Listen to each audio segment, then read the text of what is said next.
So I want to talk a minute about the reality of what your house is worth in today's market. Market conditions haven't changed a whole lot, but there is a big difference in reality in terms of what your house is worth. There's, kind of what we emotionally think it's worth. There's what Zillow says it's worth, what your neighbor's house sold for, what you think your neighbor's house sold for, and then what a bank will actually consider it's worth when it comes to a buyer trying to get an appraisal done and trying to get financing.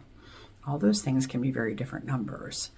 The easiest way to know for sure what your house is worth is talk with a trusted agent.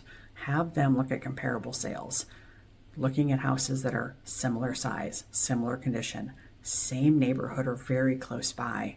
Are they all one story? Are they all two story? They really have to be a very similar home, similar updates, and similar condition, and then also similar selling terms. Somebody who sells as is as opposed to completely move-in ready has a completely different result in terms of price. So those are the things you want to be looking at. Don't look at what your neighbor sold for. And oftentimes when I meet with a client, they say, well, my neighbor just sold for X. The neighbor's house is nothing like theirs, and they only think they know what it sold for because they knew what it was listed for. And those are often very different numbers too. They might have listed for $20,000 more than they actually got, but the general public doesn't realize that. So again, go back to a trusted real estate professional.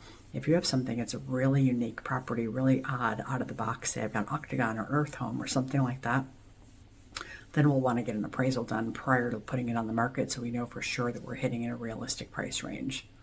Otherwise, hit me up if you have any further questions on pricing your home and what it's really worth.